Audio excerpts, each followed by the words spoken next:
Does the soul exist? Oh, scratch that. We've already had that debate. Let me start over.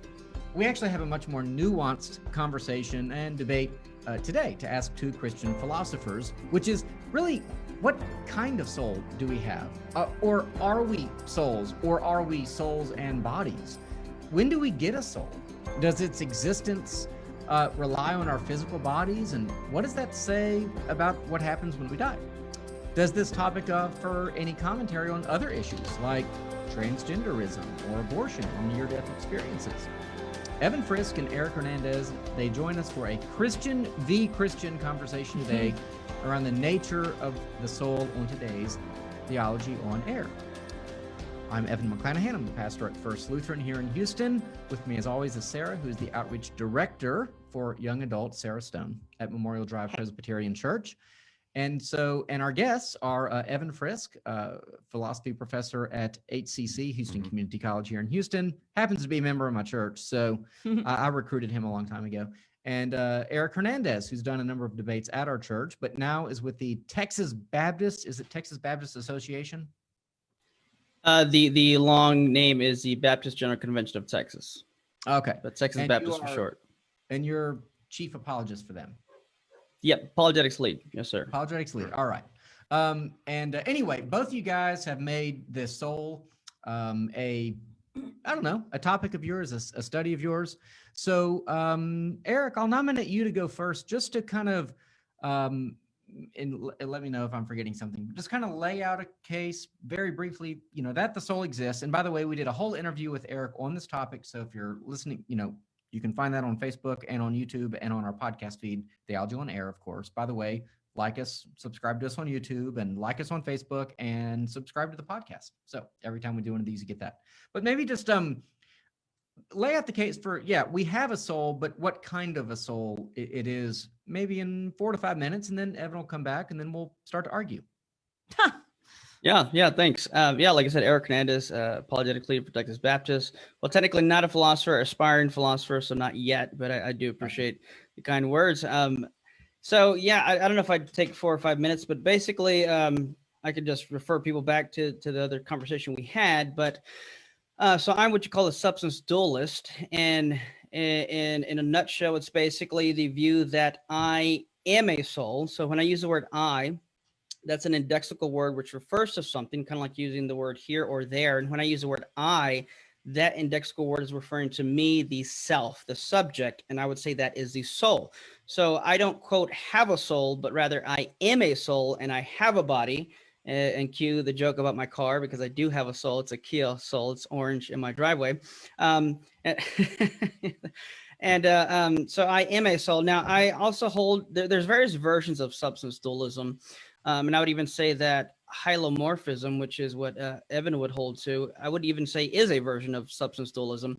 But basically, I hold to also what's known as, more specifically, a Thomistic, what I've heard J.P. Moreland call a Thomistic-like substance dualism. He calls himself a peeping Thomist. And this goes into a much, much deeper metaphysics with regards to what's a notion known as organicism, and in a nutshell, and we can get into the weeds of that as we go into discussion, that it is the soul that is responsible for driving the DNA and forming the body. So it's been said that it is the function determines form. So whatever functions and capacities that my soul has, it is going to, in a law-like way, develop and form a body in order to utilize the capacities that it has. So whatever body that I have is going to give you an indication of the type of soul and the capacities that I have within my soul.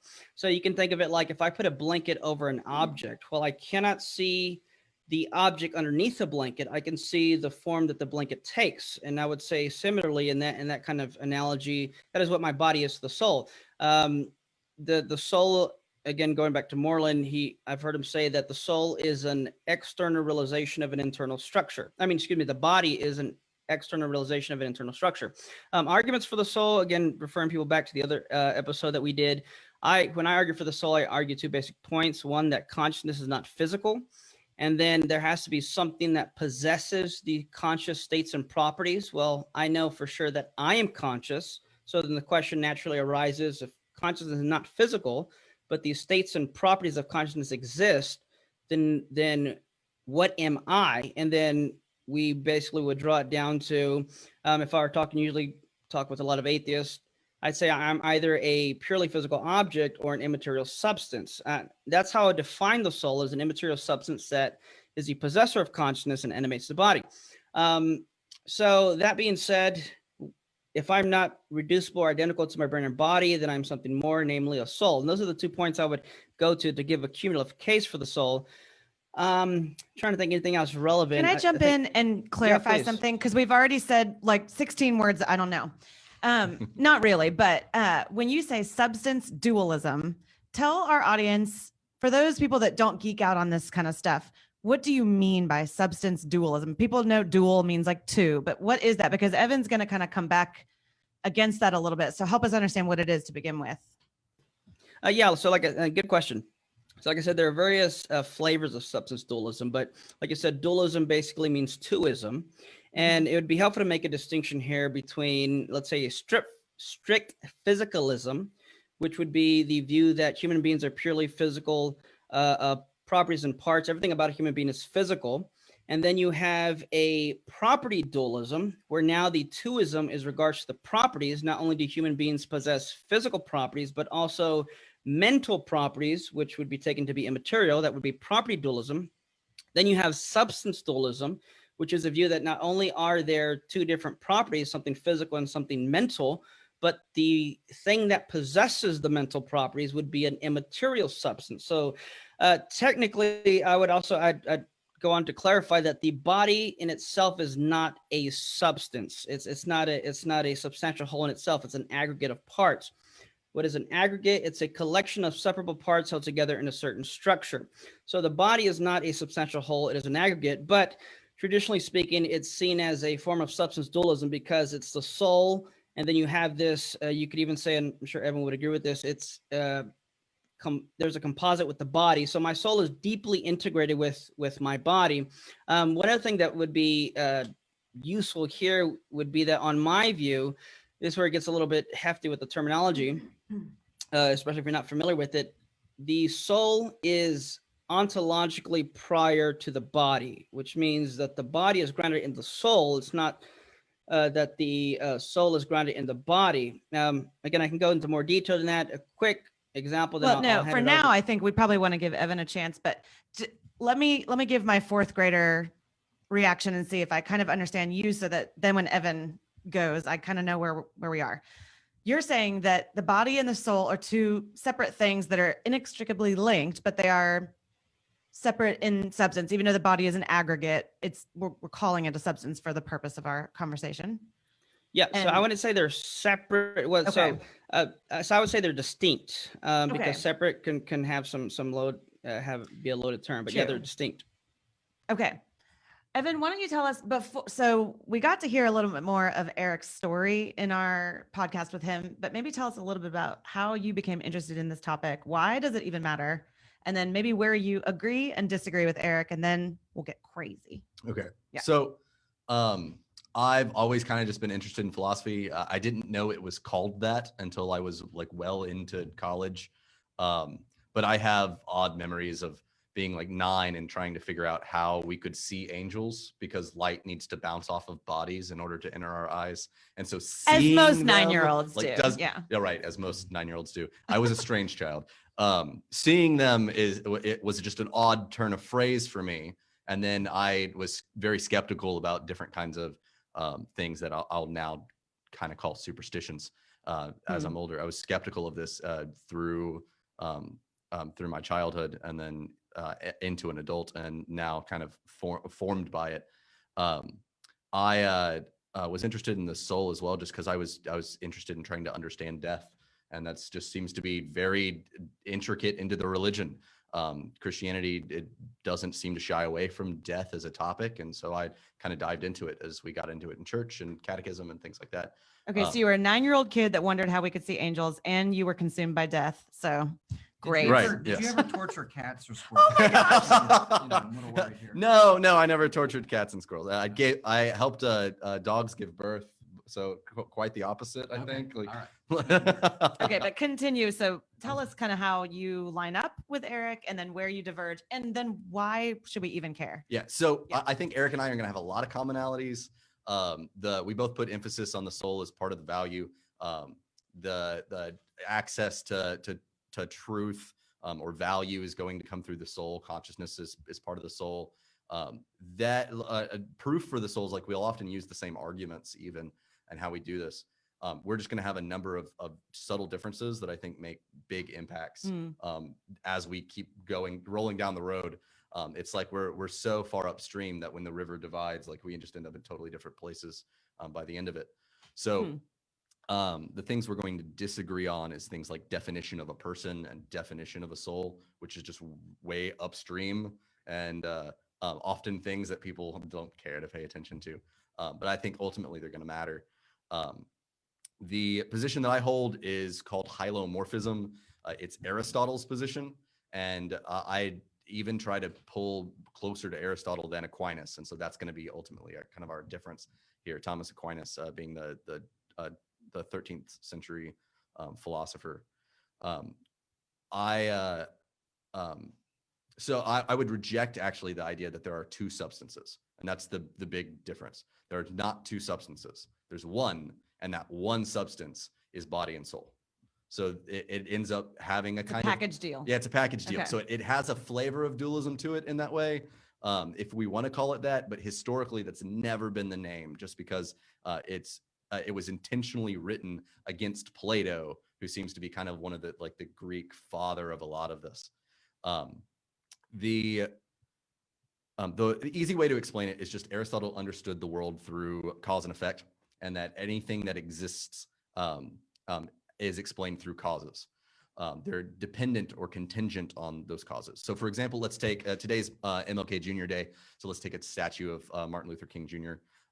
First, I need some sort of material to make the statue out of. If I want to go with marble, and marble does not exist, then I can't make this statue. So that this statue's existence depends on the existence of marble at the same time. Gotcha. I have to shape it in a very particular way, and that's called the formal cause. I need to be, I am the agent cause, because I would be the artist for this statue. And then I need some sort of significance. So if MLK Jr. sat around his house and did nothing all day, I wouldn't be making a statue of him. I'd be making a statue of somebody else. Sure. So all of these things end up mattering in explaining the existence of this object. And so I simply say, when we talk about the human person, the analogy will hold that what is my material cause? And that's going to be the carbon and hydrogen that make up my body, right? But I don't have a monopoly on that. I mean, dogs are made of carbon and hydrogen too. So what I need is a very specific form. And that same form is the same kind of form that I'm talking about with statues. I would say the statue isn't technically a substance, but the analogy would hold that the human person needs both. And so I would, for souls to only exist, or for bodies only to exist, I would ask you to imagine a statue that's made of nothing, or a statue shaped like nothing. And neither of these are possible. They're inextricably connected, so that I have causal relation between them. And I think that philosophically, that gives me a number of different conclusions, and that's really where we're going to start dividing. Okay, so if there are kind of three stances on thinking through the soul, one, we're not representing here today physicalism, which is just the soul is just sort of this like emergent property of the mind. There's nobody here saying that. Eric is saying substance dualism, there's something distinct between the immaterial and the material, not separate. And you're saying sort of, when I hear you talk, it makes me think of when people talk about the Trinity. It's hard to wrap your mind around. It's like they're one, but also not one. But say the name of yours again. Hylomorphism. It literally just means matter form, because I think that everything needs matter and form. Okay, so they can't be, there's no distinction. They have to be. They're required to be together. Otherwise, whatever we're talking about doesn't even exist. So Okay. like unicorns. Like we can talk about the form of unicorns all day. They're white, they poop glitter. We can talk about that, but there's no matter to them. Yeah. And therefore they don't exist. So you say. So I say. But if they did, they'd have a soul. We all agree on that, apparently. Actually, well, yeah, we'll get into that later. So if anyone is not really into this kind of stuff, but for some reason they're still listening. Maybe they're cutting those onions and they can't get to the phone to pause it because they're already crying. So, for some reason or another. Why does this matter? So I think it runs into the exact kind of problems that Evan opened up with. You're Evan. Evan. This Oh, Evan. okay. Yes, this Evan. One of the big ones I think would be abortion. There is a long history, centuries of history about when does the soul enter the fetus. And Thomas Aquinas actually said that there was no soul until 40 days, because at 40 days is when you get activity, self-motivated, like self-movement. And actually, if we listen to Eric right at the beginning, he does even talk about how the soul is animating the body. It is Thomas Aquinas's argument. But the argument is then that abortion would be fine for the first 39 days, according to Thomas Aquinas, because there is no soul there. There's no person that you would be killing at the very least.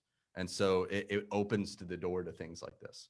I think there's a couple of good examples of where Eric has to answer the question of how do you know the soul happens with the body, and I get to say that of course they happen together. Like, how could I argue otherwise?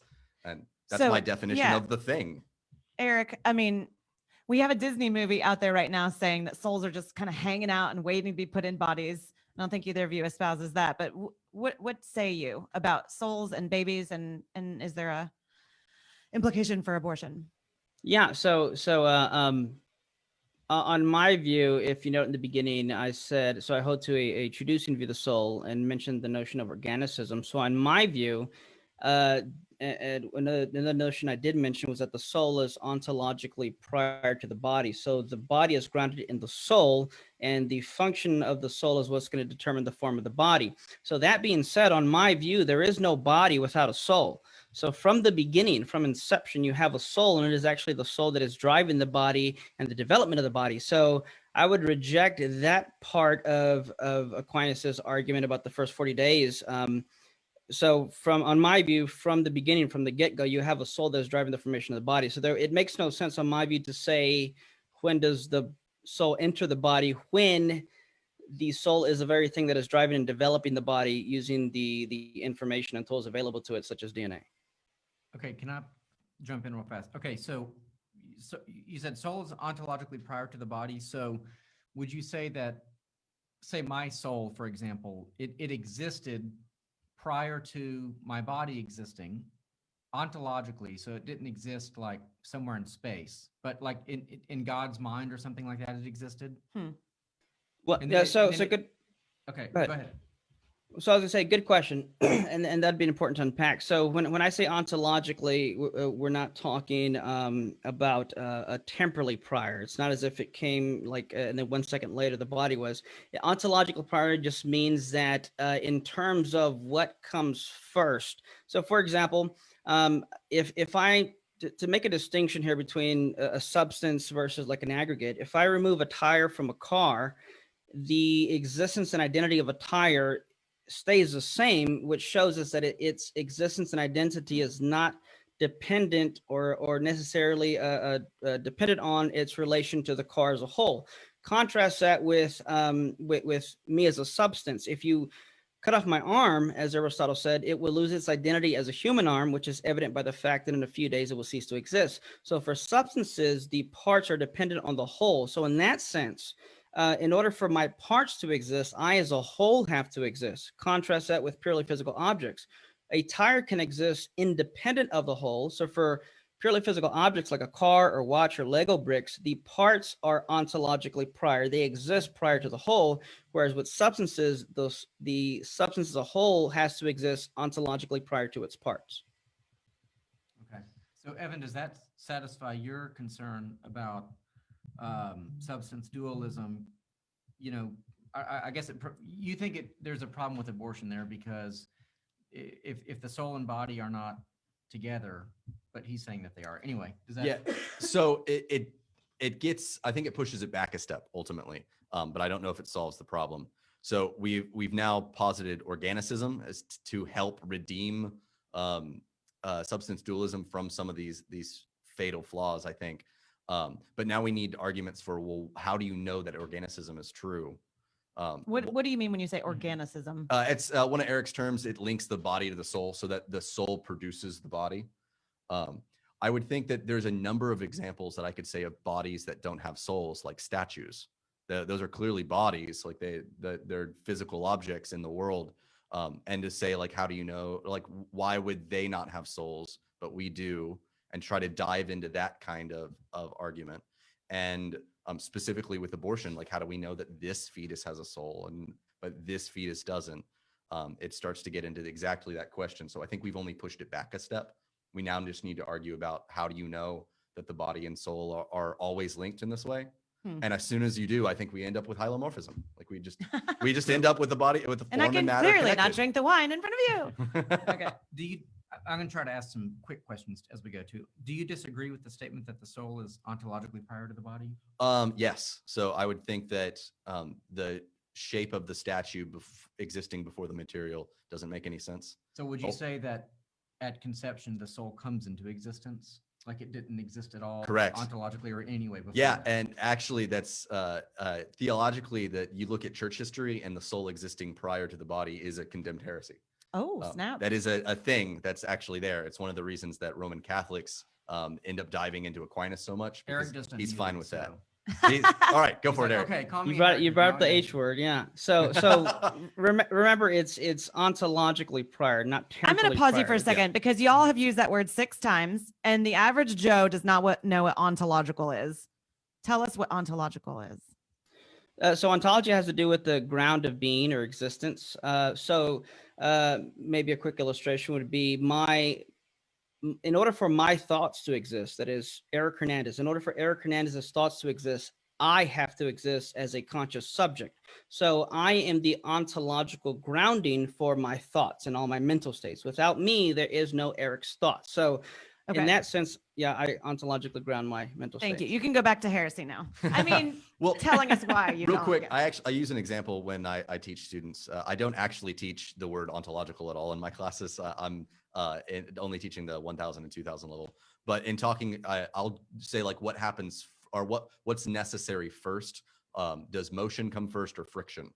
And you have to have, like, friction can't exist without the motion in the first place. So like one comes before the other, but clearly, like, chronologically, they're happening at the same time. But as far as like when we're talking necessity of it. Yeah. So there's a kind of like logical necessity of one coming first, but it has nothing to do with time. Right. It's not temporally first, but sort of functionally first or something. Yeah. Something closer to that. But Eric, tell us why you're not a heretic. I want to make sure he gets.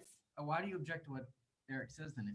If he's only talking about an ontological. Yeah, so what the heck? When you said before, I actually thought you meant chronologically. Oh, so, okay. Okay.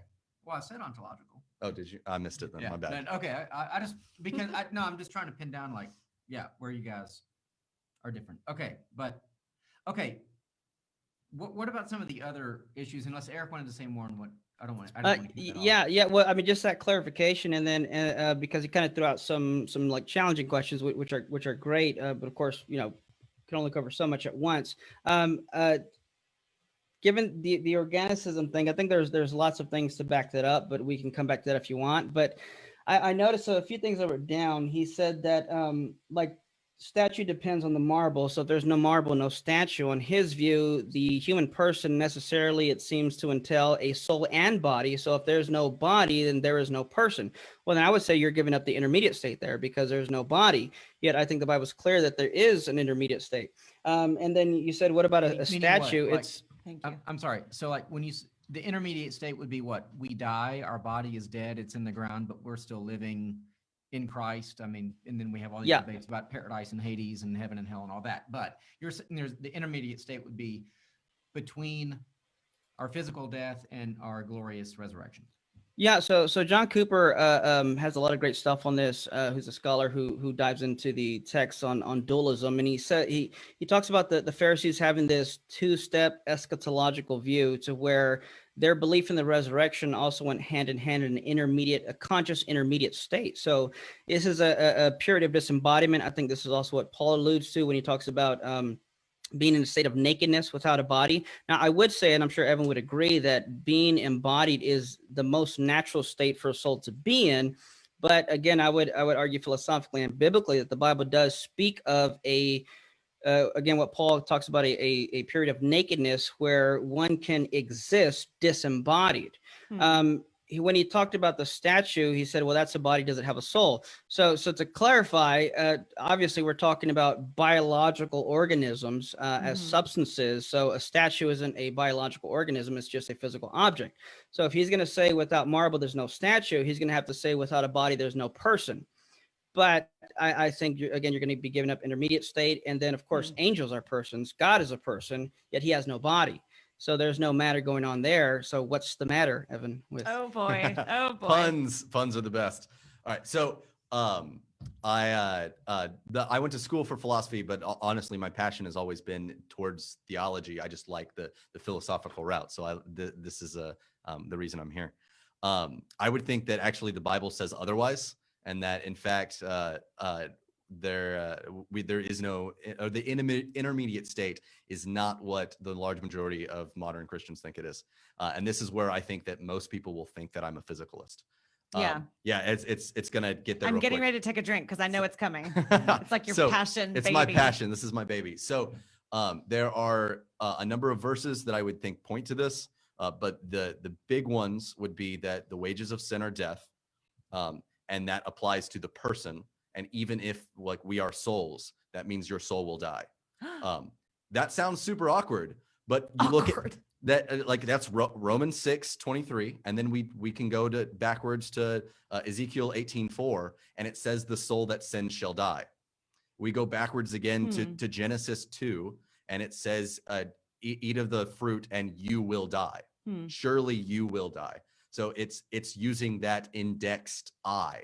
It's using exactly, regardless of how we define it, we have to die.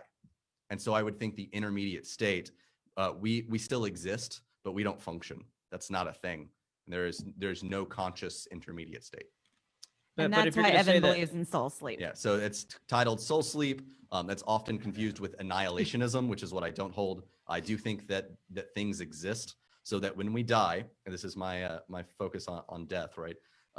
The body doesn't cease to exist.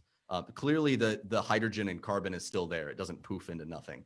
The soul likewise does the same. What we get is a corpse, and the soul no longer functions, and neither does the body. But it seems like with all due respect, and if I say with all due respect, I can say whatever I want as long. That's right. It's like no offense. Anything that follows is fine. No offense. So it sounds like you're talking out of both sides of your mouth when you're saying that the body and soul is needed for the person, but then you're going to say that without the body, the soul exists, but it just doesn't function. Well, then you have a soul that is existing without a body. So you're either going to say you go out of existence, and then now you're not a person, or you're something else, and then at the resurrection you become a person again. But then what was that in the intermediate state? So if you have a soul existing that's not functioning, well, if I'm not reducible to mere functioning, and if on my view functioning is grounded in my essence, i.e. my soul, well, then you're holding to my view. You're just, the only caveat is that it doesn't function too well. And even if you want to go that route, I'd say that's fine. But now you're in my camp. Welcome to the team. So I would still say that welcome to the team. Right. The person is the body and soul. It's just that the body is dissolved into its parts. It's like there's still the person, the existence of them still is there. It's just that the body is no longer there to represent, I guess, within physical reality. Well, certainly not animated. That's for sure. And I would then say like the soul isn't animate either without the body. I'm waiting for the physicalism accusation from somebody. Like I figured that would be on the way. But I actually think that the value in this is that it becomes really palatable to non-Christians. The idea that the soul doesn't do anything without the body.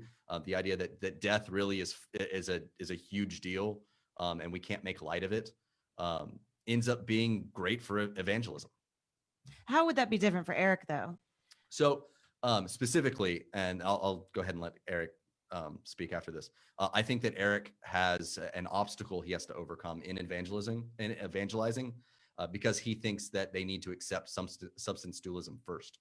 Wait, what? No, you don't. Substance dualism would be logically prior. Like you couldn't believe in the the correct Christian faith without also holding to substance dualism. Is that right, Yeah. Eric? No. And let me say too, hopefully that didn't sound bad when Sarah went ooh when I said what I said. I felt like, oh, maybe that came out wrong. No, I love a good sparring match. Like that's a good ooh. instigating. Yeah. So a few things. If you have the soul existing, well, two questions. One, well, let me ask a question, then let me answer what Sarah asked. Then what would the soul be? What are you in that intermediate state? If you have a functionless soul, what is it if it's not a human person? What is it even a person? And then it sounds like special pleading if you're going to say God and angels and demons exist in our persons yet don't have bodies. Now, regarding substance dualism, I think here a distinction needs to be made because when I evangelize, I don't say, hey, Christ died for your sins. And if you accept them, you'll have eternal life. But also you have to believe in substance dualism. There's a difference between what has to be the case ontologically with what exists with reality versus epistemically what people believe. I think we're all going into the afterlife with some false beliefs. So thankfully, getting into heaven is not predicated on passing a theological philosophical exam. So someone can hold to a false belief regarding the soul or the nature of human persons, but that has nothing to say as to whether or not ontologically speaking substance dualism is true. So I have friends that I think are saved that are not substance dualists, but again, epistemically, it's not needed for salvation, but ontologically, I would say it is. I could be wrong, but I think it is. But that's different from what the person believes. Epistemically, so you're they can hold saying to a different view. You believe this to be true, and so it's necessary for someone to be a Christian, but it's not that you are getting them to agree to this. It's just that it's part of what you know to be true to begin with, right? Well, maybe a parallel, and if I can come up with one, would be, let's say I meet someone who doesn't believe they exist, right? Now, can this person be saved? Yes, they can, but they don't believe they exist. Now, ontologically speaking, in order to be saved, you have to exist. But epistemically speaking, you don't have to believe you exist in order so perhaps you to be saved. I know it would be a weird situation, but nevertheless, my point is they can have epistemically, they can have false beliefs, even though ontologically what's needed is already there for them to achieve or receive the free gift of salvation, even if epistemically they don't believe they exist. I think that makes get sense. you. Yeah. So I am super glad that we both agree that there's no quiz to get into heaven. We don't need a philosophy test in order to get there. I actually think that that's another, like, one of my passions is I think that a lot of people do that. They don't realize it. They really, a lot of people think there's a test, and if you don't know all the right things, then you don't make it. Yeah. Actually, I wonder if the substance dualism ends up opening the door that direction anyway. So if the I am a soul, and the body ends up being ontologically secondary, because it doesn't have the ontological priority, does value flow that way also? Say more words. So what do you wait? What do you mean? So if for the people in the back, if the soul is the foundation of the body, does the value of the soul then also create the value of the body, and therefore we have to value the soul and immaterial things first? Why does that matter? I think it would matter for the difference of education versus like feeding someone. Because if the mind matters first, then we should educate them before we feed them. I'm going to let Eric take that because I don't know that I quite understand. Obviously, so I think teach a baby something before you give them food. Yeah. Yeah. So I mean, a few things to say here, and I think I don't even think I have to say that much, but basically it seems like you're saying if the value is grounded in the soul, then we should attend to spiritual matters prior to physical matters. And I think, no, I don't think that's the case, nor do I think the Bible teaches that. I don't, before I feed someone or give someone a drink a cup of water, I don't ask them if they're saved or ask them if they know the Lord. I don't have to know their spiritual status before I, give them a ride or something like that, or give them food. So again, there's a difference, I think, a distinction that's really important here is what is it that grounds something versus maybe pragmatically speaking, what do I need to attend to first? Because it would make no sense to preach to someone while they're starving and not give them a sandwich and yet say, turn or burn kind of thing. Right. So then the only thing that I would then ask is if, why wouldn't our ontology here, our metaphysics here, our discussion of the soul then line up with our values? So I would think that when I talk about something like abortion, and I think that life begins at conception and there's a soul immediately at conception, that goes perfectly with hylomorphic metaphysics, because there's matter and form instantly at conception, where 23 chromosomes on one side and 23 chromosomes on the other unite. Likewise with something like knowledge or caring for the body, things like that, I get to argue that my metaphysics lines up with the Christian values that I think are taught in Scripture. I guess I don't hear Eric not saying that. Am I hearing Yeah. something wrong? Yeah, I would say what I'm sort of hearing is that Evan is accusing Eric of prioritizing the soul at the expense of the body, while Evan is wanting to say that they're both on equal footing. They're both of equal importance. But Eric is not actually saying that the soul is more important, right? Presently, I'm asking if why would he open the door that direction, even if he's not choosing to go through it? Well, I don't know what you'd mean by open the door, but if something's true, then whether people like it or not would be irrelevant. But I don't see how saying that the soul is ontologically prior to the body opens the door to anything other than the fact that it's just ontologically prior to the body. It's like saying my mind is prior to my thoughts. Without my mind, there are no thoughts. That doesn't somehow give some type of importance or credence to one another. When we're talking ontology, we're not necessarily talking in terms of moral value or anything like that. It's just ontology. It's what's needed to ground the other thing. And that would, anything else you say after that would be an addition to that, which people could hold various views. But that in and of itself, that the soul is prior to the body and what drives the body, doesn't have the implications that I think you're saying.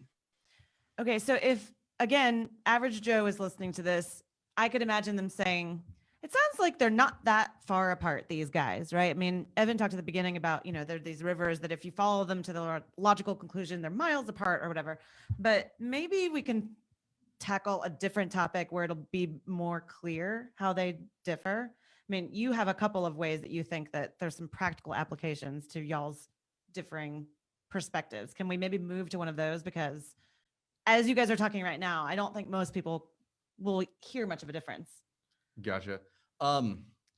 So I think that the evangelism point and the abortion point end up being big ones. I think that it actually makes it easier to talk about these things when we have form causally connected in this way. We could talk about free will a little bit in this way at the same time. But I think the other big one would be transgenderism. Transgenderism actually needs substance dualism because they need the mind and the body to be separate. They have to have a male mind and a female body, or a female mind and a male body. Is that the one I just said? It doesn't matter, but you're saying mind. Do you mean soul?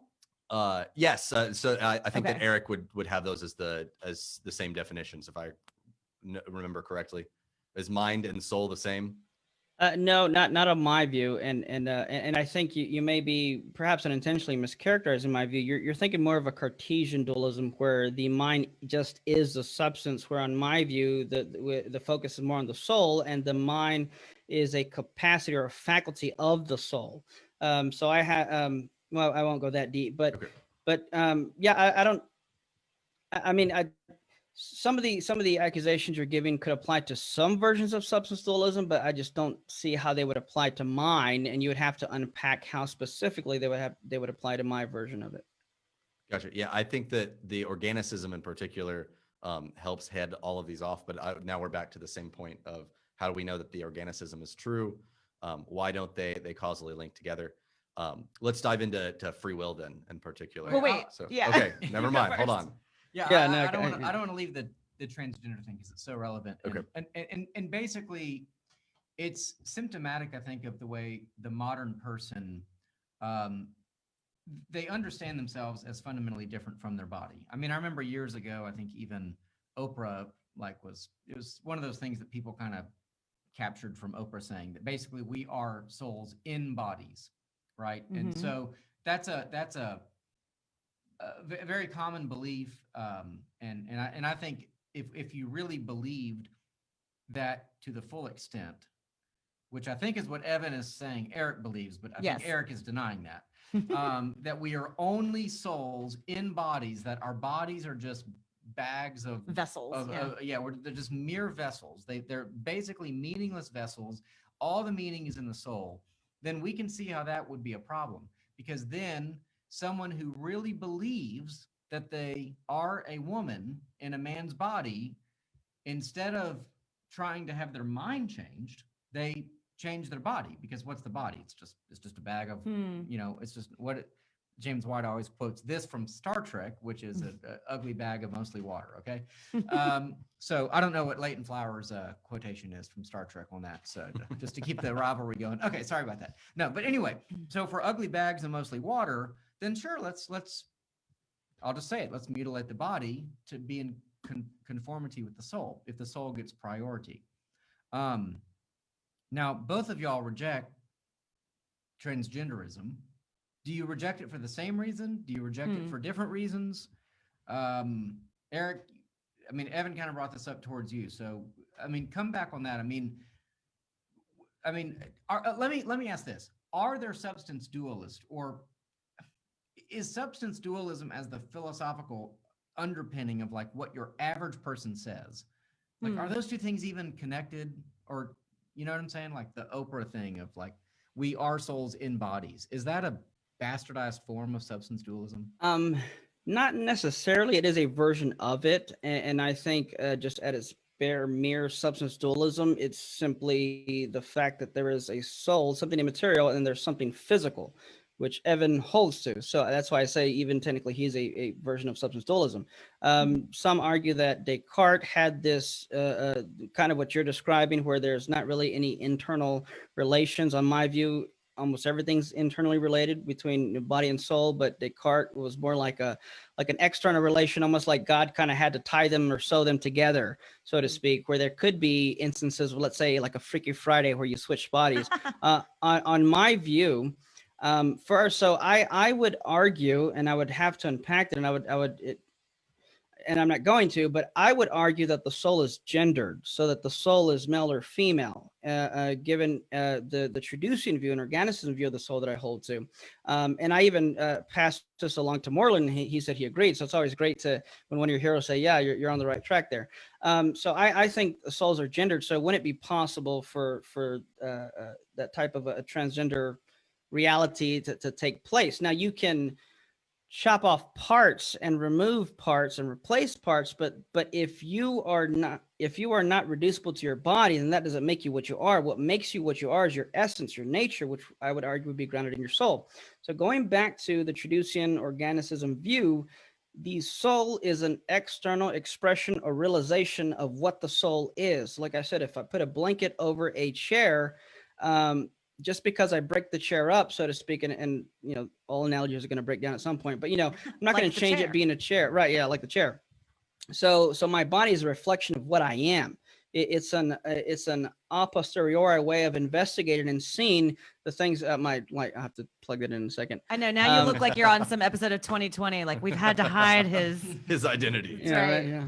He doesn't want to admit to substance because he's a heretic. So on my view that I hold of substance dualism, that's just not possible. I think that's a fascinating thing, that the soul is gendered. I remember somebody asking me this question a while, and we've lost him. He's been taken up to the Lord. He's just fixing the light. No, I know. You'll feel free to weigh in, but asked if souls have genders, and I'm realizing now that they have to. Both of y'all would say that, wouldn't you? No. Oh, so snap! Here we go. I would say that in fact, if souls are gendered, then the form has form, which is redundant. I thought the form was the body. The form is the soul. So the matter is the body. Okay. So I would think that we're actually making the soul into a body. Wait, let me go back to the metaphor for the dummies in the room. The statue. You put a blanket over something. Isn't the blanket like the body? You can see what's underneath by the form of the blanket. Plato and Aristotle are both rolling over in their graves. Yes. Where only their immaterial. Okay, let me stop. So form is not the body. Correct. Form is not the body. Okay. The body is formed. Okay. And so the body needs some sort of shape or some sort of organization that ends up causing it to exist in the specific way it does. Because what the body is hydrogen and carbon and a little bit of phosphorus and other like random things, right? Yeah. So it needs to be organized in a particular way, and that organization is the soul. Which you don't think is gendered. Okay. In one sentence, then why is transgenderism? Would you say, is it a wrong belief? If so, why? Yes, it's wrong because the person is their body, and I can be confident enough to say that. Here's the accusations of physicalism. Where it's ready. I'm so ready. So the person is just also their soul, and to say that they're only one or the other is the false point. So to try to say that a person is only a soul or is only a body is both wrong, in the same way that we would say a statue is only marble or is only in the shape of Martin Luther King Jr. They would both be wrong positions. I have to noodle on that a little bit. So here's where I would argue and say, maybe if I can start throwing some accusations, because there are a few things I think that you haven't answered. Because one, I think it's special pleading to say that a form needs matter, but then you have God, and like I said, angels are persons without matter. This you would also, I'm assuming based on what you said, you discount any possibility of an NDE, a disembodied experience. That's near-death experiences, yes. And I'm then talking your lingo, man. Also have an answer. Then what is a person in an intermediate state? But I don't know if you want to jump to there, but it seems like on your view, then. So if you're going to say that the person is the body, when you use that word "is," because there's 4 different variations of the word "is," I'm sure you're familiar with in philosophy. This is what happens when you have 2 philosophers on the show. What is "is"? Or Bill Clinton. Okay. Yeah. Boy. So I don't think you're saying it's an "is" of identity, maybe an "is" of constitution, but here's a problem. So Jaegwon Kim, who's an atheist philosopher, the late Jaegwon Kim, gave this really interesting argument for identity through change and grounding identity through change. He says, this brain and body did not exist in 2011, but I did exist in 2011, therefore I am not reducible or identical to my brain and body. Now, he didn't even hold to that argument necessarily, but he kind of threw it out there. I think it's a great argument, though. So if you're going to say I am my body, then what happens when there's part replacement and change? What is it that grounds my identity through change? So I would say that the soul still grounds your identity in change, and so we agree on that. I wouldn't think that consciousness is possible without a soul either, and the soul ends up being the grounding for a lot of this. But if I am the soul, then I need a way for my soul to change also, because I am still also changing. And how do angels do that through the body? So something like habits. Like what do I do with my habits? Like, are those part of me or just part of my body? Yeah, so they're part of your body, and I think that goes into Romans 7. But I'm curious, and how do angels do it? How do angels entertain different thoughts without bodies? So we're gonna get real complicated. We're not already? Cool. We can have pure forms, but they would literally be the impossible to instantiate materially, and they would be the sole exister of their species, because they would be the entire representative of their species. So Aquinas covers this in Summa Contra Gentiles. For anyone who wants to be super nerdy and read 80 pages of Latin, it's his only way to try to reconcile Aristotle and the existence of angels and demons, and he does it beautifully. It gets really complicated, but it would be like like if we take bears, there's multiple different types of bears that can exist, and they have their own particular way of existing. I leave it open to God that there are things that cannot be particular, that they can only exist in general, and that would be angels and demons. So that gets really, really complicated real fast. And then God himself, I would also go into things like essence and existence, but God's essence is existence, and so I don't need a material cause for God or an agent cause for God for things like that. But everything else, they have material causes and agent causes and things like that. I just don't think that human beings can exist with a formal cause alone, but that we clearly have material causes. And then further, because I want to get back to the theological points, I would think that this is necessarily demonstrated in Scripture because of the incarnation. Jesus could not have simply incarnated as a soul and saved humanity. In fact, but you wouldn't say that either, right, Eric? Yeah, Right. I mean, it's an oxymoron to say incarnated soul. Yeah, Right. incarnated Right. means yeah. So I would think that the fact that Jesus took a body ends up being a huge testament to the idea that the fact we call them human beings, like the persons are biological, like we need a body, and that saying that we are not bodies, but we are souls, kind of like reduces even the incarnation to something that I wouldn't want to do either. Did Jesus function pretty good after he died in those 3 days? According to 1 Peter 3, verse 18, he descended into Hades. So That wasn't my question. I would think no. I would think he didn't function. I would think he didn't do anything. He died on Friday. And you call me the heretic. Right. He died on Friday, which No is one's calling which anyone is the 6th day of Jewish calendar, and then the 7th day he rested, and then he rose again on the 8th day. So I'll leave that there because I think it speaks for itself, and I don't think there's need to push back there. But it seems like, on your view, it's not the body that I have right now is not necessarily what I need to be me. I just need somebody. And if you say yes to that, then I think it's actually on your view that it's more plausible metaphysically to have this transgender possibility. What say you, Evan? That I just need some sort of body. I would think that the soul is displayed through the body. So like somebody that's blind, if you look at their neurochemistry, like that, oftentimes the brain is actually ready to receive data for sight. There's just something else in the way. Maybe your literal eyes get damaged. Like your brain is still able to receive the data. It's just it doesn't have the organ there necessary to do so. I would think that the connection between the two ends up moving that direction, where it's the soul is already set, and it's not like we can take somebody and make them functionally female when they're already hardwired with the testosterone that they've been born with. Let me, if people's heads have not already exploded, there are two things I want to get back to just before we run out of time that I'm curious about. One person, this is something we talked about with Eric, but people are asking because it's just one of those questions people ask when we talk about the soul, which is about animals. So I want to ask that sort of quick question of both of you. But then you said earlier that there was a kind of ramification of this for free will. And I know you promised your wife you wouldn't talk about it too much, so we saved it to the end. Yeah. But I'm curious about that because I'd be curious how you and Eric might differ in your views of free will and how that has to do with your view of the soul. So maybe say something about that. So I don't have a problem with saying that the soul is necessary for free will.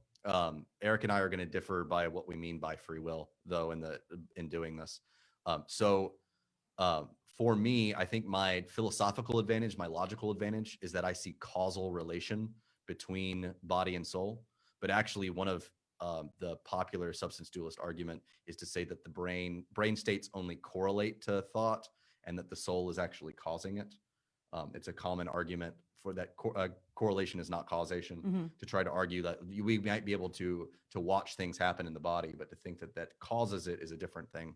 Can you put that into an example? Like Susie's going out with, like, give me something a 6-year-old can understand here. Oh, just so or 16 or correlation is not causation is awesome. Like if you just Google that. No, that I get. Okay. But explain how your view of the soul helps the free will. Yeah. So the will of the soul can interact with the body in this way. But if the body and soul are more distinct, if there's no causal relation where the body's brain states don't influence the soul, then it's hard to argue that free will can make the body do things. Oh, I see what you're saying. Yeah. So how is free will supposed to impact the body if it's immaterial only? And so what we need is for everything to be integrated into a more unified single system. Ultimately, I would think that we need to put freedom on a scale, and to say that I am more or less free to do things depending on other things. So if I were to ask Eric, what does he want, or does he prefer oatmeal or cereal for breakfast, and he answers oatmeal, which is wrong, by the way, then agreed. Then I could ask him why didn't you choose pancakes? And the answer would clearly be I didn't know that was an option, because pancakes are also clearly better, and then French toast better than that. And the limiting factor here is knowledge. That knowledge ends up made him less free because he didn't know those were options. Okay, but wait, before we get into a whole thing about free will and options and choices, what do you think, Eric, about this idea about causation and the soul as it regards free will? Yeah. So, and don't get mad at me for doing this, but I do want to touch on something he did say before we got into this, and just Go for it. that. So, on my view, your function is grounded in your nature, your soul, as I've said numerous times. So, he seems to be. So, I would agree that while embodied, I need eyes to see, but the only reason I can see and that I have eyes in the first place is because my soul has the capacity for sight. So if you remove my eyes, you're removing while embodied, the mechanism through which my soul actualizes its capacity for sight. But if you could hypothetically put in a different set of eyeballs that worked, I would see again, because it has always been the case that the function is grounded in the soul and not necessarily the body. If anything, the body has what it has and the parts that it has because of the kind of soul that it is.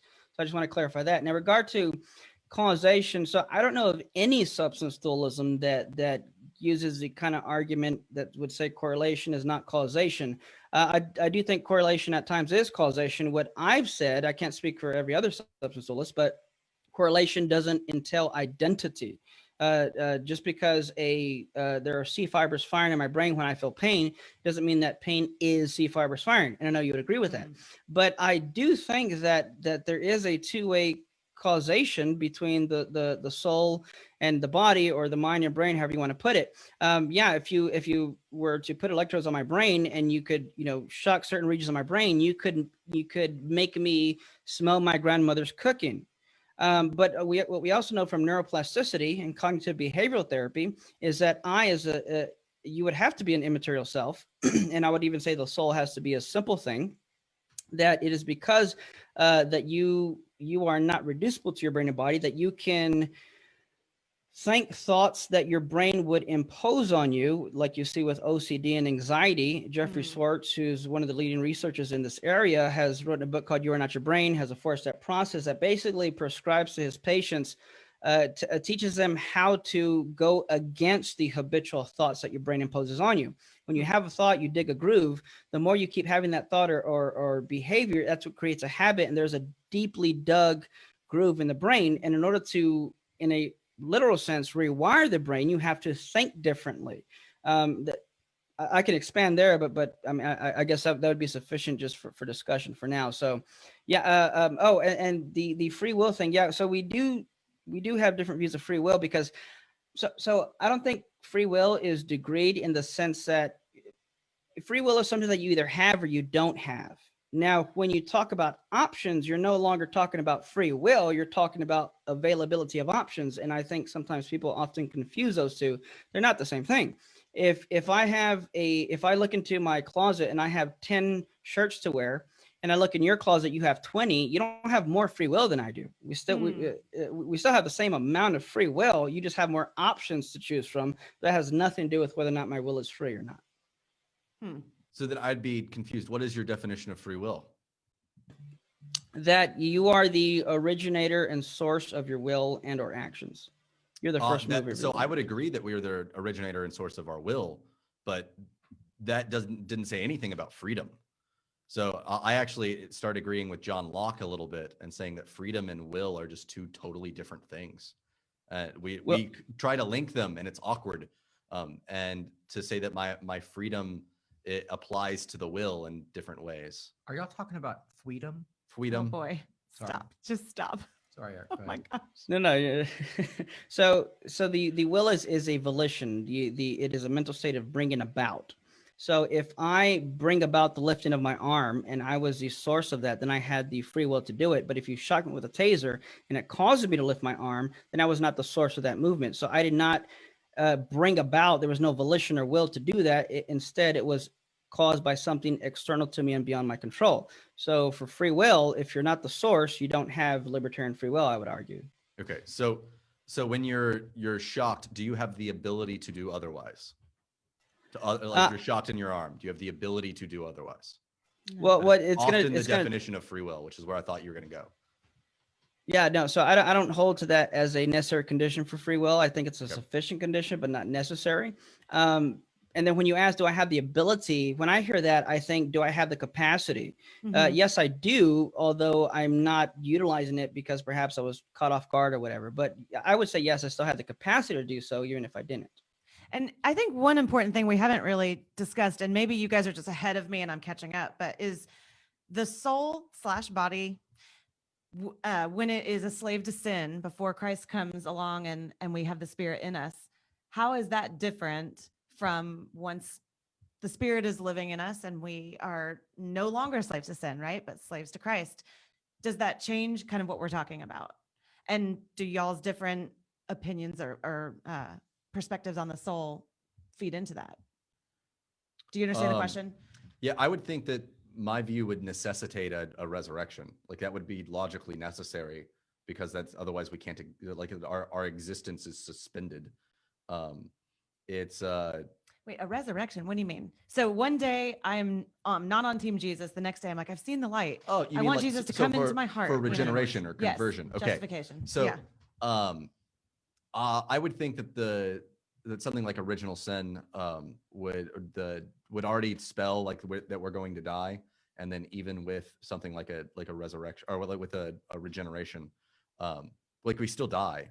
That's still a thing. We would need a renewal. We would need new life, and that seems to happen for both body and soul in one single event. I guess what I'm asking is if the soul is affected by becoming a Christian, then do y'all's different perspectives on the soul and the body change? Maybe I'm not saying it's very. Do you understand what I'm trying to say? I think I get you. Yeah, I think so. Do you want to react to what you think go I'm for trying it, to say? Eric, Because there's something there. Yeah. So, and so with regards to free will, it says we're a slave to sin. So when we get saved, what metaphysically is there some change that happens that maybe it would allow us to be, quote, more free or no longer slaves of sin? Right. So when you look at Romans 7, you have Paul talking about, what I want to do, I don't do. Yeah. What I don't want to do, I end up doing. And then he says, I've learned that there's nothing good within me. And he specifies that is within my flesh. And then he talks about this battle between the spirit and the flesh. And I think that goes into spiritual formation. I think when you come into a relationship with God, around this time, they would have understood human flourishing as with regards to morally speaking, how are they designed? For me, morality is very heavily teleological, which means it has a goal or purpose. I was intended for a certain thing and to be a certain way and to live a certain way. And when I align myself with that design plan, I am able to flourish more as a human being. Salvation is definitely, I would argue, is something that we're all created for, to be in fellowship with God. And when we enter into relationship with God, then we begin to develop the capacities that we already have. There are higher order capacities. I'll say this, and I'll let Evan say something. First order capacity to speak English, but I don't have the first order capacity to speak French, but I do have the second order capacity to develop the capacity to speak French. So it's already grounded within me, my soul, not my body. My body is an expression of my soul. So it is because of these capacities that when I come into fellowship with God, I am able to develop more and align myself in the way in which I was created. So this is discipleship, this is spiritual formation, even things like fasting and all the spiritual disciplines helps you actualize the capacities that you were already created with, that God intended you to use. And Gotcha. would you agree with that? Yes, actually, so I would think that the effect on our souls at the moment of conversion, at the moment of regeneration, bleeds into our body that way too, though. So things like habits is actually where I put moral value. Somebody with good habits doesn't have to struggle to do what's right, and I find that to be the high point, because as being human, that translates to, or being the best human, being good at being human, would translate into things of our bodies too. Moral excellencies would then be part of our bodies as well. Okay. And Eric, that would make sense as well for you? Absolutely. In fact, a Sermon on the Mount, you see kind of Christ being sarcastic when he says, you've heard it said, don't murder. Okay, you haven't murdered, pat yourself on the back, but who here has hated their brother? And then, same thing with adultery. Okay, you haven't committed adultery, pat yourself on the back, but who here lusts after a woman? What he's getting at is it's not just the behavior I'm trying to get you to change, but it's your very way of thinking about these things. So it's not just behavior modification, but it's literally a spiritual formation and a renewing of the mind, that when you change the way you look at these things, which is going to take spiritual disciplines of aligning yourself in the way you were created, then like you said beautifully, it's not going to be a struggle to do what's right when your very mentality on what you're supposed to do has already been changed. That's why you get something radical like Jesus, who is being spit on and crucified and mocked on the cross, and the only thing that he can think of is to say, Father, forgive them, for they don't know what they do. That's a guy who has really spent some time becoming the type of human being that we are supposed to become. But you look at his life, it was filled with spiritual disciplines, separating himself, being in tune with God, fasting, and so forth. We're over an hour, so we probably need to wrap it up soon. But I wanted to get back to NDEs just as a way to maybe wrap things up. Would that be okay? Sure. Yes, you had another question? No, y'all can get on Facebook and tell this one person what you think about animals and souls. Oh yeah.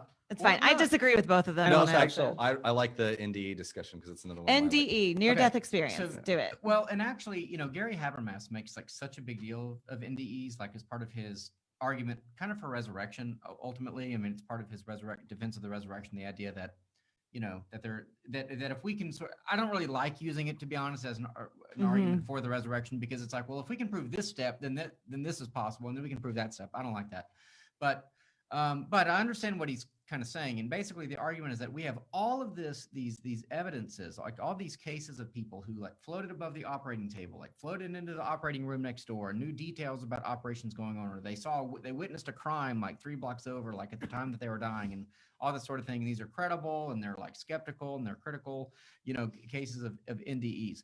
So my question is, it's kind of a yes or no, Evan. Are near-death experiences possible on your view, or is there, or must we come up with some other way to explain those accounts that seem very credible? You didn't even need to say or. Okay. No, I don't think they're even possible. Okay. So my go-to example is anesthesia. So when you're put under for surgery, you breathe in the gas, and then 4 hours later, it feels like 5 seconds, and you're waking up in a different room, which would mean that either the anesthetic gas is affecting your soul, or your soul doesn't even have the ability to perceive time without the body.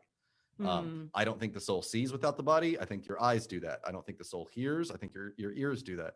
I think that the body is even necessary to perceive the passage of time. And so it ends up being that near-death experiences are entirely impossible.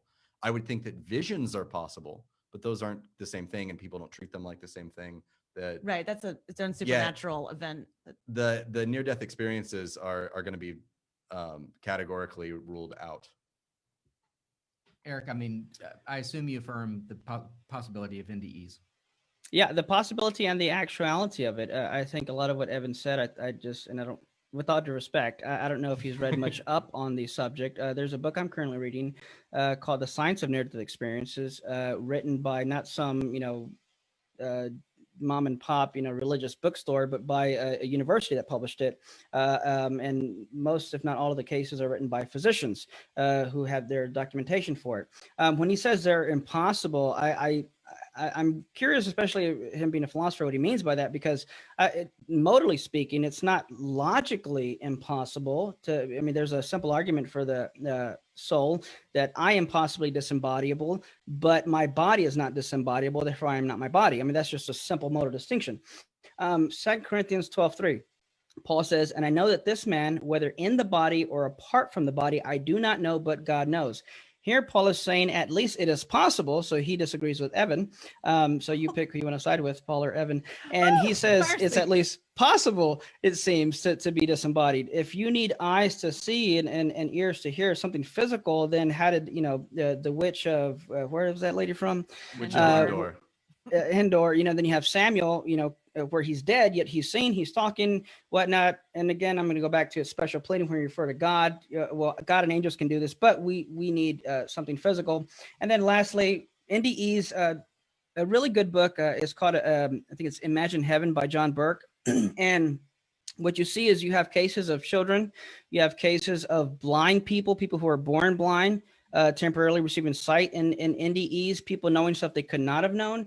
And what's interesting is that when you look across the board at the verified, people don't just take any story of an NDE and put it into a book. There has to be certain criteria that needs to be met. Flat line, no heartbeat for a certain amount of time. So there's no person hasn't had oxygen. There's no brain activity. After a certain amount of time, we know the person's gone. And you have instances where, for example, one person died and wherever he went to saw his grandfather and he's like, hey, what are you doing here? He's like, I need you to tell the family I just passed away. He comes back, and as soon as they resuscitate him, he starts freaking out, saying, call my grandfather, call my grandfather. He just passed away. I just saw him. They think, man, he must have been hallucinating. But he was so ecstatic about it that the nurses said, can somebody get a hold of the grandfather to let him know that, to just calm him down? Turns out, sure enough, at that time, grandfather passed away in the way that was described. Issues of children who... I think it was like at a Thanksgiving dinner, and they're not all happy-go-lucky NDEs. One little girl went up to the parents, I think it was like during Thanksgiving or something, and says, hey, you never told me I had a daughter. Parents are like, what are you talking about? Do you mean your cousin? No, not my cousin. I have a sister. And the mom's like, well, what was her name? And she's like, well, she said you never gave her a name. And the dad's really confused. The wife turns like pale and says, well, yeah, well, how do you know? He's like, well, I met her when I went to heaven, and she said that you sucked her out of your tummy. Because of that, there was a big embarrassment brought upon the family, and the couple ended up getting a divorce. Not a happy-go-lucky story. The woman didn't, much less, not only did she not tell her husband, I don't know who she told, but I mean, there's lots of interesting cases like this. Again, the case with blind people, a case of a woman who had a procedure. Her name's Pam, maybe Reynolds, I forget her last name. Really interesting procedure that only has been done a handful of times in the world. And she had an NDE, was able to tell the doctor what happened, and the way in which she articulated it, I don't know if it's from this case or another, but the doctor pretty much said, I could have used this person's testimony of their NDE to teach a class on how to perform this procedure because it was so accurate. Wow. The person had no medical knowledge of anything of these kind of procedures. These are the reasons why I'm skeptical of NDEs. I don't believe a single one of the stories you've told. I think that they're logically impossible. I think it's superstitious. I think what do you mean by logically hard impossible? To evangelize. I mean, the soul doesn't have eyeballs, and instead we're making the soul into a body in order to try to make these things work. Under the assumption that you need something physical to see, though. So you're begging the question that my body has certain functions, and I think that anesthesia is a clear counterexample that our soul doesn't have these functions. Eric has mentioned this several times. Can angels see? Using our definition of the word see, no. Sight is something that you need eyeballs for. So they're sort of supernaturally guided. Yeah, there's another and again, what about the six-winged seraph that covers its eyes? So many eyes. That is all the eyes. That is a vision. Okay. And so I'm okay with visions. Visions are fine. Yeah. Visions are listed in scripture. Yeah. There are times where it looks like something supernatural's happened, and then there's a second account given in a different gospel, and it literally says vision, and makes me happy when I discover these things. So what about Eric? I'm going to use your argument again. What about God? Can God see? God now has eyeballs because he took a body. But oh boy! The standard word sight, I'm gonna get it out of the way. This is fascinating. Yeah. God doesn't have a body. Okay. I mean, so you'd say pre-incarnation. Yeah. Then sight would not be a thing because he needs a body. Mercy. And Eric, I'm saying that you're just gonna let that mic drop right there. Yeah. I'm guessing. Did we say whose side we're taking on this or no? But notice that his response to my NDEs that I briefly mentioned was simply, I don't believe it. Okay, that's well, not so a rebuttal. with abortion, 25% of women in America get abortions. Like the girl had a 25% shot. Like, you don't think that one little girl has correctly guessed it without a near-death experience? Well, it's not just about guessing. It goes into a specific instance, the specific case, and that's just one out of a myriad of examples. You still have to deal with the people who are blind, people who knew stuff they could not have known, and you talked about anesthesia. There's no anesthesia given to someone who has no blood in their body, brain dead, and no oxygen, and their heart's not beating. That's not anesthesia. I would claim that they're just not dead yet. Okay. Yeah. That seems like a great place to stop. Well, okay. Now take my position and try to talk about it with an atheist, and who's going to agree with who quicker? Why would I? Who's But going to why would form I? friends that way? Why would I do that though? Even so you mentioned Habermas earlier. He does. I don't know if he uses that as a cumulative case, but he just kind of says, "Hey, here's an interesting supplementation for it." For the people who like that kind of thing. But I go back to Scripture, 2 Corinthians 12:3. Whether in the body or apart from the body, I don't know, but God knows. Paul is open to it. You're not. I side with Paul. I do think that you can be apart from the body. I don't think you function apart from the body. If I like some of what Eric believes and some of what Evan believes, is there like a middle ground between you guys? We're splitting. You can't be hot or cold. No. Oh, Okay. look at this guy. So Thomas Can I just go Aquinas with- tries to split the difference, but he seems to make exception with divine intervention for a lot of these things that people want. Can I just go with Oprah? Don't go with Oprah. Okay. I do not recommend. And I think we're Last so word, Evan, then close. we're gonna go. I would just say we're just so close. I think really the only difference is whether NDEs can happen and whether you can function in an intermediate state and whether you need eyeballs to see or your soul has the capacity itself. Whether souls die or we're effectively immortal, whether transgenderism is possible, whether abortion is not killing a person. But I've already possible. responded to those. I think those are mischaracterizations of my view. Only if organicism is true, and I would think that requires you to make extra steps, and I don't. I think Genesis backs it up, but that's. I think y'all are going to have to go get a beer and duke this out Yeah. on your own because we've so out of time. We've at least done our job of laying some groundwork and putting out some words that people can Google and That's right. go to Wikipedia and be like, oh, okay, I get it now. But Eric, we want to thank you very much for your time. Yes. Where can Thank people you. go find you? YouTube.com/Eric Hernandez is probably where they can, what they would want to see is stuff I've done, debates I've done, things like that. Yeah. And Evan, where can people find you? First Lutheran Church. All right. I don't have a YouTube page. Go to Eric's. He does great. Right here in this building. Yeah. We agree. Amen. Yeah, and Eric's debate, which I was able to moderate between Matt Dillahunty and himself on the existence of the soul. So that would be a good place if to listen to these arguments. But Sarah, any last thoughts? Nope. Sarah, I'm from thoroughly confused. Sarah, Outreach Director for Young Adults at Memorial Drive Presbyterian Church. I'm Evan McClanahan. I'm at First Lutheran. Subscribe to us on the podcast feed. Subscribe to our YouTube channel and like us on Facebook. So And check out the notifications. website, HoustonTOT.com. It'll tell you about future events, all kinds of exciting stuff. So, Yep. All right, guys. Well, until next time, we encourage you to Question freely. think deeply, and disagree as needed. Thanks, Eric. Thank you. Thanks, Eric. See you later. See ya.